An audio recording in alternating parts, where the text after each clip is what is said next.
जय हिंद साथियों, मैं आदेश आपका राही आदि क्लासेस में स्वागत करता हूं। हम सभी पढ़ रहे थे सर्वनाम। सर्वनाम में हमने पहला सर्वनाम पढ़ा था पुरुषवाचक सर्वनाम। पुरुषवाचक सर्वनाम के अंतर्गत ही उत्तम पुरुषवाचक, मध्यम पुरुषवाचक और अन्य पुरुषवाचक हमने पढ़ा था। आज हम पढ़ेंगे दूसरा सर्वनाम निश्चयवाचक सर्वनाम। निश्चयवाचक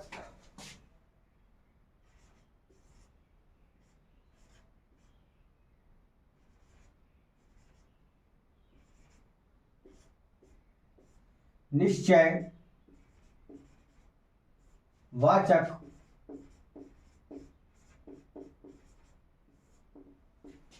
निश्चयवाचक सर्वनाम। निश्चयवाचक सर्वनाम वह सर्वनाम होता है जिससे किसी वस्तु या व्यक्ति का निश्चित बोध होता हो, वहां पर निश्चयवाचक सर्वनाम होता है।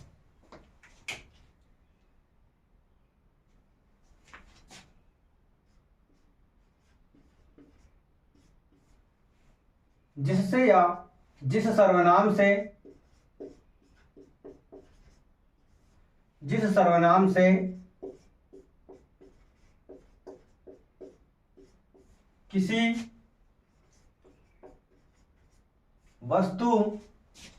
किसी वस्तु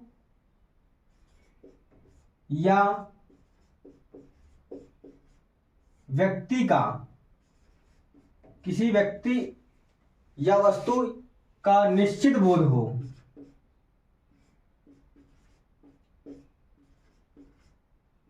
निश्चित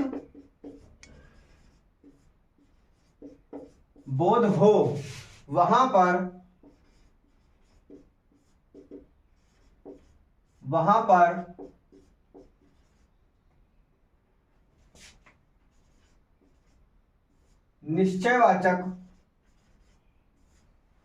निश्चयवाचक सर्वनाम होता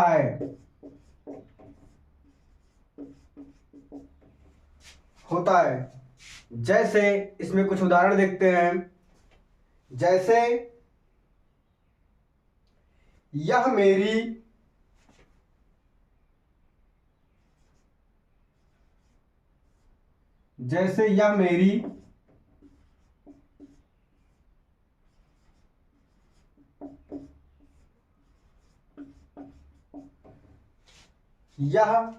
घड़ी है। यहां पर निश्चित बोध होता है कि यह घड़ी किसकी है? मेरी। यहां पर मेरी जो सर्वनाम आया है वह हमारा निश्चयवाचक सर्वनाम है। इसके बाद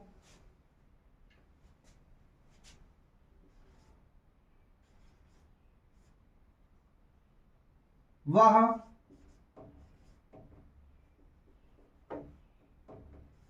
सर्प है।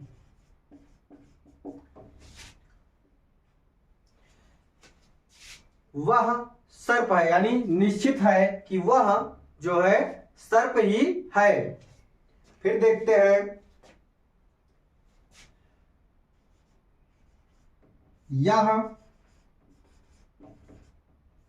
यह कलम मेरी है। निश्चित हो रहा है कि जो भी कलम है यह कलम मेरी है, तो यहां पर जोर दिया जा रहा है, तो यहां पर निश्चयवाचक सर्वनाम है। अगर हम कह दें वह उनकी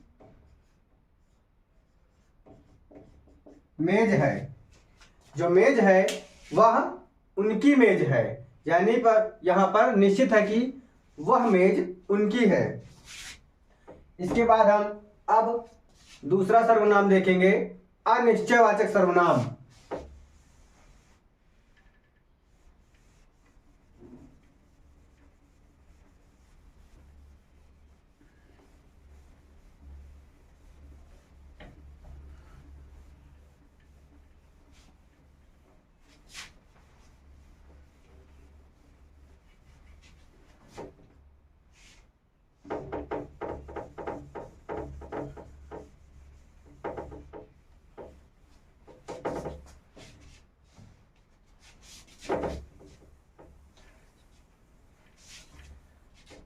अनिश्चयवाचक सर्वनाम।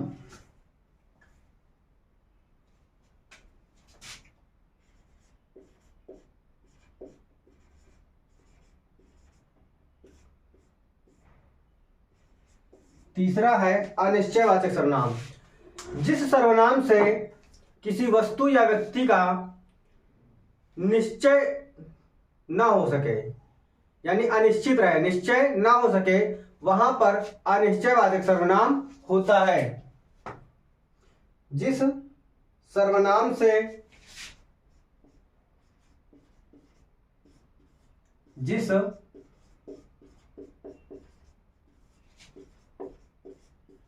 सर्वनाम से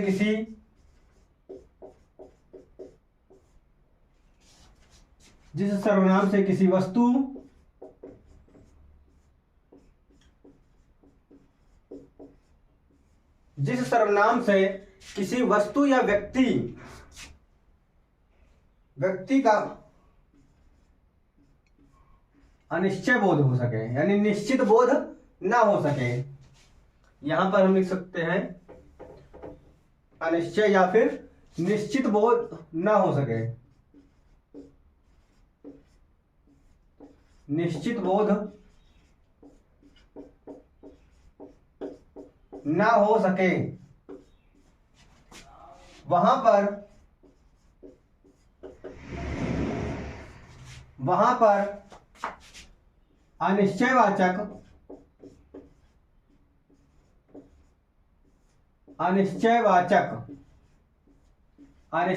सर्वनाम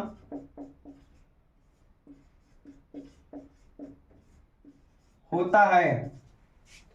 अनिश्चयवाचक सर्वनाम होता है। जैसे दाल में कुछ कमी है, यानी कुछ कमी है, जिस चीज की कमी है वह निश्चित नहीं है।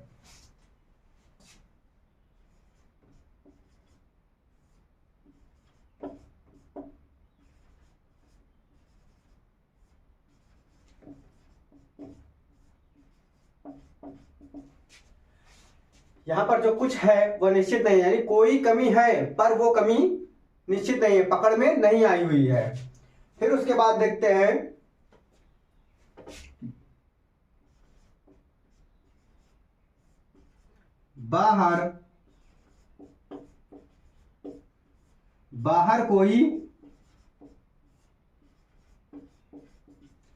बाहर कोई आया है, अभी निश्चित नहीं हुआ है कि वह व्यक्ति कौन है। फिर उसके बाद हम देखते हैं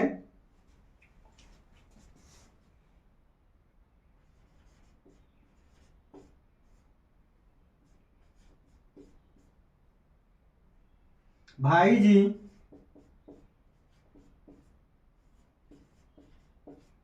बाजार से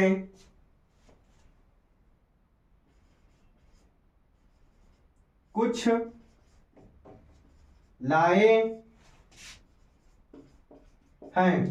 बाजार से कुछ लाया गया है, क्या लाया गया है निश्चित नहीं है।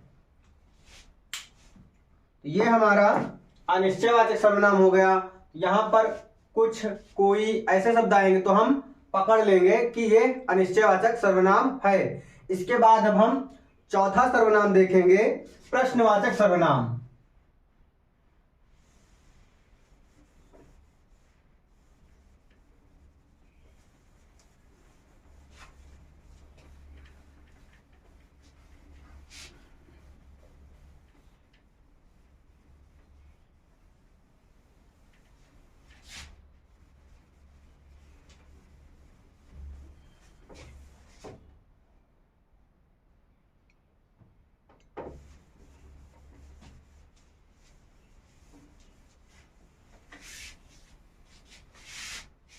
इसके बाद है प्रश्नवाचक सर्वनाम। जिस सर्वनाम से प्रश्न पूछने का बोध हो वहां पर प्रश्नवाचक सर्वनाम होता है।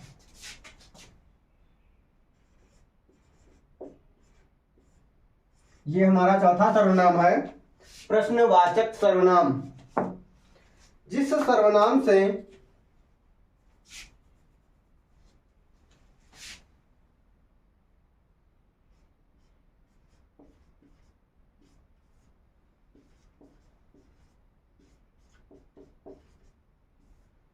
जिस सर्वनाम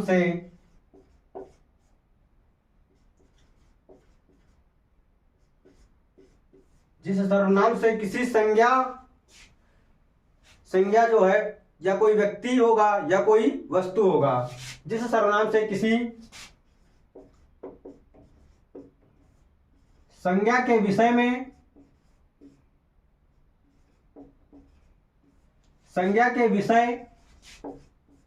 में प्रश्न पूछने का बोध हो,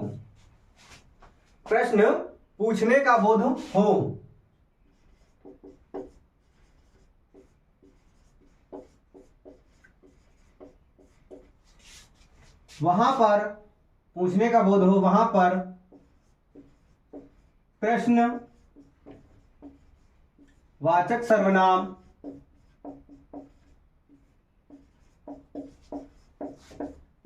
होता है। वहां पर प्रश्नवाचक सर्वनाम होता है। जैसे उदाहरण देखते हैं कि अगर हम पूछे किसी से आपका घर कहां है या तुम्हारा घर कहां है,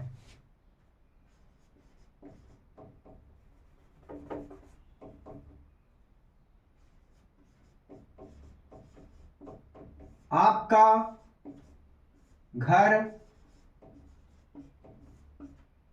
कहां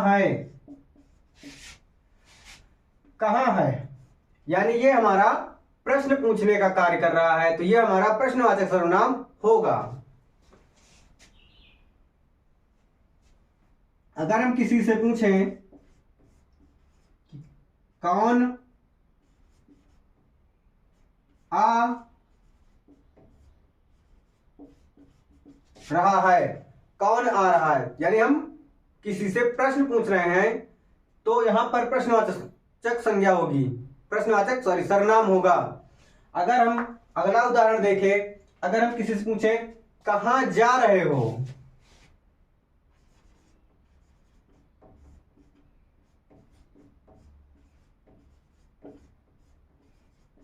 ये हम प्रश्नवाचक चिन्ह भी रहेगा।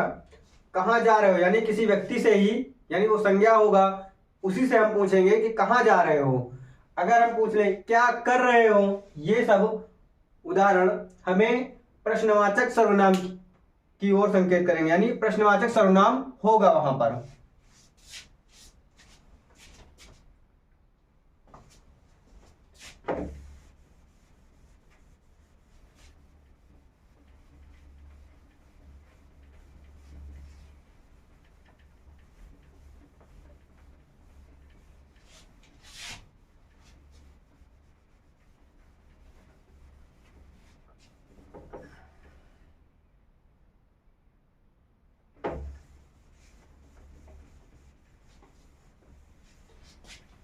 हम लोगों ने 4 सर्वनाम पढ़ लिया। अब इसके बाद 5वां पढ़ेंगे, संबंधवाचक सर्वनाम। 5वां है संबंधवाचक सर्वनाम।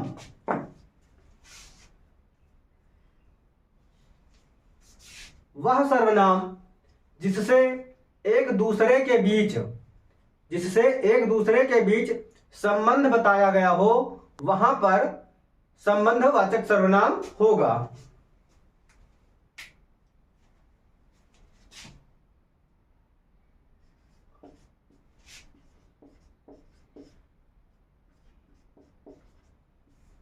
वे सर्वनाम या जिस सर्वनाम से वे सर्वनाम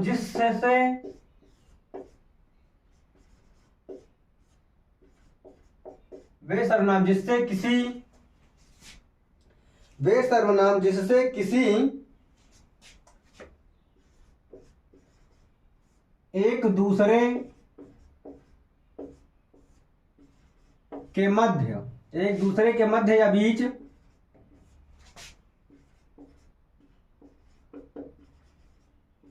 संबंध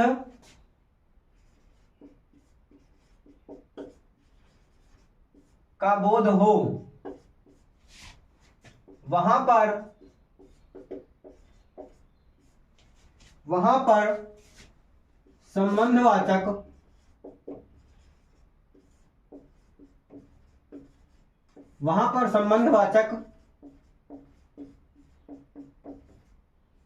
सर्वनाम होगा। वहां पर संबंधवाचक सर्वनाम होगा। जैसे उदाहरण देखते हैं, जैसा करोगे वैसा भरोगे, यानी जैसा और वैसा दोनों संबंध को बता रहे हैं।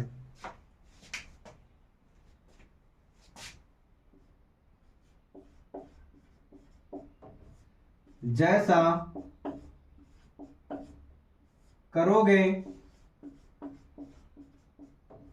वैसा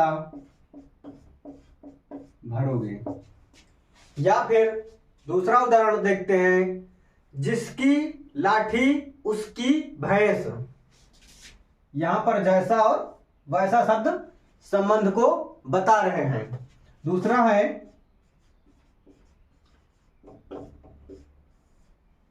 ये सभी उदाहरण आप लोग बहुत सुने होंगे, जिसकी लाठी उसकी भैंस। यहां पर जिसकी और उसकी जो शब्द है वो दो वस्तु या व्यक्तियों के बीच संबंध को बता रहा है। फिर देखते हैं,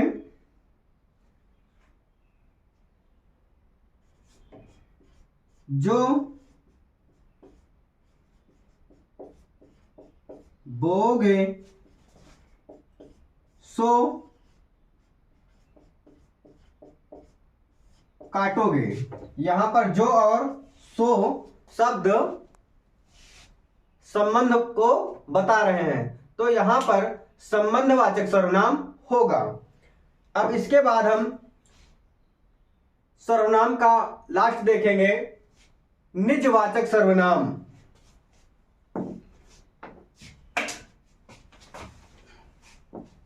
निजवाचक सर्वनाम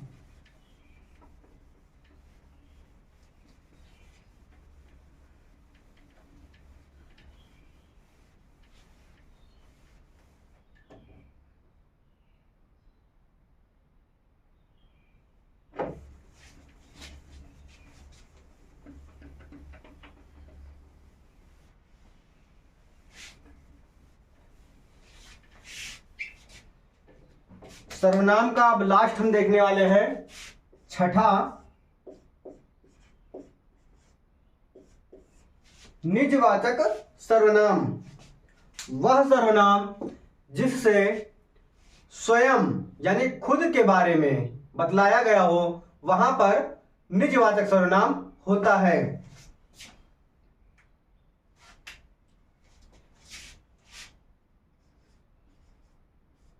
वह सर्वनाम या वे सर्वनाम, वह सर्वनाम या वे सर्वनाम जो अपनेपन यानी खुद कर्ता के अपनेपन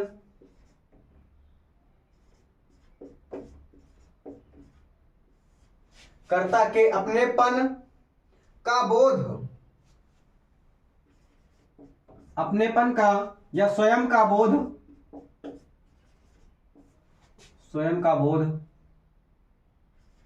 कराता हो,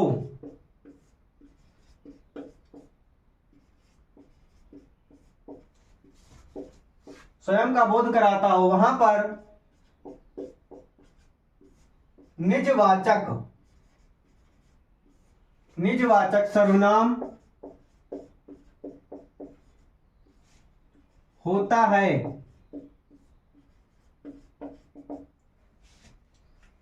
वह सर्वनाम या वे सर्वनाम जो कर्ता के अपनेपन यानी खुद का स्वयं का बोध कराए, वहां पर निजवाचक सर्वनाम होता है। जैसे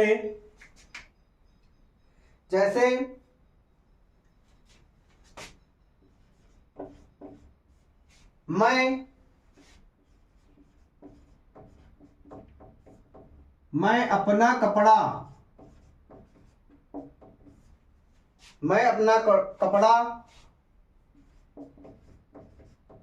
स्वयं साफ करता हूं। यहां पर स्वयं आया। मैं अपना कपड़ा स्वयं साफ करता हूं, खुद साफ करता है, तो ये निजवाचक सर्वनाम के अंतर्गत आएगा। उसके बाद देखते हैं, मैं अपना काम खुद करता हूं। यहां पर खुद जो है वह निजवाचक सर्वनाम को प्रदर्शित कर रहा है।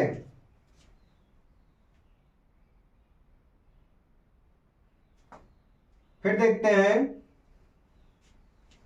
उसके बाद मैंने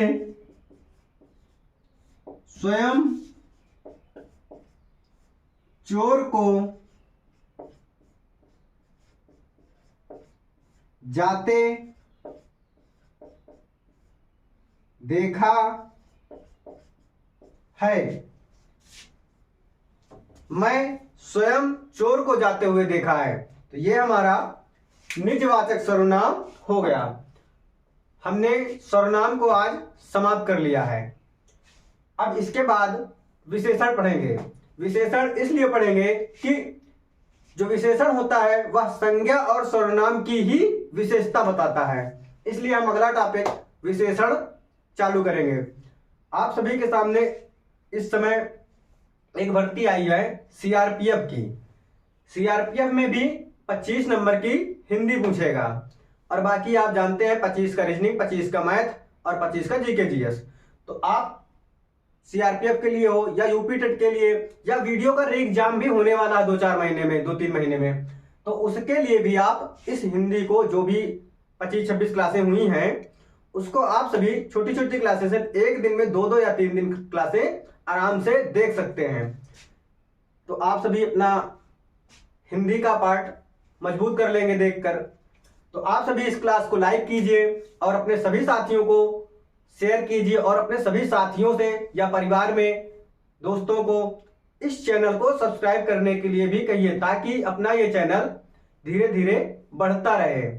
और आपका जो लाइक और कमेंट होता है वो हमें उत्साह देता है कि हाँ, लोग पसंद कर रहे हैं। कमेंट तो वैसे नहीं आती, बट लाइक रहती हैं। तो आज की क्लास को यहीं पे समाप्त करता हूं। धन्यवाद।